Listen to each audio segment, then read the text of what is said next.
Welcome to my channel మహా story book. అందరికీ నమస్కారం అండి. ఈరోజు మనం దేవీ నవరాత్రుల విశిష్టత గురించి తెలుసుకుందాం. ఆశ్వీజ మాసం వచ్చింది అంటే మనమంతా ఎంతో ఆనందాన్ని పొందుతాము. ఆ ఆనందానికి గల కారణం అమ్మ గుర్తుకు రావడమే.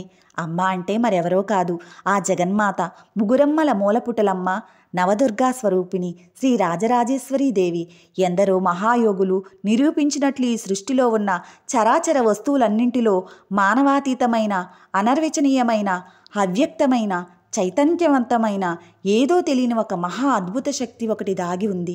ఈ సృష్టిలో గల జ్యోతిర్బ్రహ్మాండాలు మానవ నిర్మితాలు మాత్రం కావు అన్నది అందరూ ఆమోదించవలసిన విషయం. ఆ శక్తినే మహేశ్వరి శక్తిగాను, పరాశక్తిగాను, జగన్మాత శక్తిగాను పలు రూపాల్లో పిలుస్తూ ఉపాసిస్తూ ఉంటారు. ఈ నవరాత్రుల పుణ్యదినాల్లో ఏ నోట విన్నా ఈ దుర్గా సప్తసతి శ్లోకం వింటూ ఉంటారు. ఈ శక్తే కనుక లేకుంటే శివుడైనా ఏమీ చెయ్యలేడని, శివుని యొక్క శక్తి రూపమే దుర్గా అని ఆదిశంకరాచార్యులు వారి అమృత వాక్కుల్లో చెప్పారు. ఈ దేవదేవి రాత్రి రూపం గలది అని, పరమేశ్వరుడు పగల రూపం గలవాడు అని, ఈ దేవిని రాత్రి సమయాల్లో అర్చిస్తే సర్వ పాపాలు నాశనమవుతాయని, సమస్త కోరికలు సిద్ధిస్తాయని మత్స్య పురాణం మనకు తెలియజేస్తుంది. ఆశ్వీజ మాసంలోని శుక్లపక్షంలో పాడ్యమి తిథిలో హస్తా నక్షత్రంతో కూడియున్న శుభదినాన ఈ దేవీ పూజ ప్రారంభించుటకు చాలా మంచిదని మార్కండేయ పురాణం చెప్తుంది. అందువల్ల ఆ రోజు నుండి ఈ నవరాత్రులు ప్రారంభిస్తారు. మొదటి 3 రోజులు దుర్గారూపాన్ని ఆరాధించి అరిషడ్వర్గాలను, తదుపరి 3 రోజులు లక్ష్మీ రూపాన్ని ఆరాధించి సిరి సంపదలను, చివరి 3 రోజులు సరస్వతి రూపాన్ని ఆరాధించి జ్ఞానాన్ని పొందుతారు. దేవతలు బండాసురుడనే రాక్షసుని బారి నుండి రక్షణ పొందడానికి ఆ ఆదిపరాశక్తి తప్ప వేరే మార్గము లేదని తలచి ఆ మహాశక్తి కోసం ఒక మహాయజ్ఞాన్ని నిర్వహించారు. ఆ యజ్ఞగుండంలో వారి శరీర భాగాలను ఖండించుకుని ఆహుతి చేయగా ఆ జగన్మాత కోటి సూర్యకాంతులతో ప్రత్యక్షమైంది. వారికి అభయమిచ్చి బండాసురుని సంహరించి వారి అభీష్టము నెరవేర్చింది.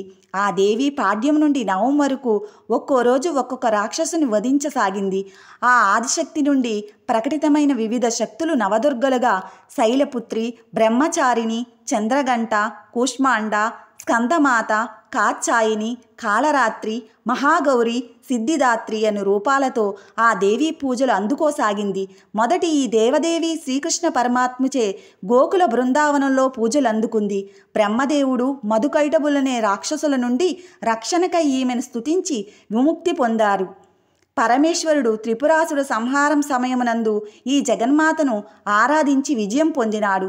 దేవేంద్రుడు దుర్వాసుని శాపం వల్ల సంపదలన్నీ సముద్రంలో కలిసిపోగా ఈ పరాశక్తిని సేవించి తిరిగి సంపదలన్నీ పొందగలిగాడు.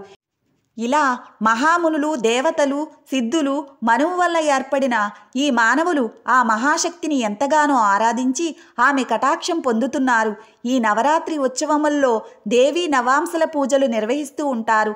2 సంవత్సరాల బాలిక నుండి 10 సంవత్సరాల బాలిక వరకు అనేక రూపాల్లో వారిని షోడశోపచారాలతో పూజిస్తారు. ఈ కుమారి పూజలోని ఔచిత్యాన్ని ఎరిగిన అగస్తుని భార్య పాముద్ర పూజన చేసిందట.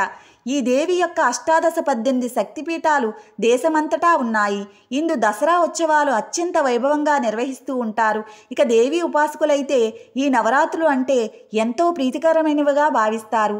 ఇలా అందరూ నవరాత్రులు జరుపుకుని విజయదశమి రోజు సాయంత్రం నక్షత్ర దర్శన సమయాన సమీవృక్షం జమ్మి చెట్టు దగ్గరకు వెళ్ళి అపరాజితాదేవిని పూజించి ఈ శ్లోకం చదువుతారు. సమీ సమయతే పాపం సమీ శత్రు వినాశిని అర్జునస్య ధనుర్ధారి రామస్య ప్రియదర్శిని అను శ్లోకంను స్మరిస్తూ ప్రదక్షిణ చేసి ఆ శ్లోకం రాసుకున్న చీటీలు ఆ చెట్టు కొమ్మలకు తగిలిస్తారు.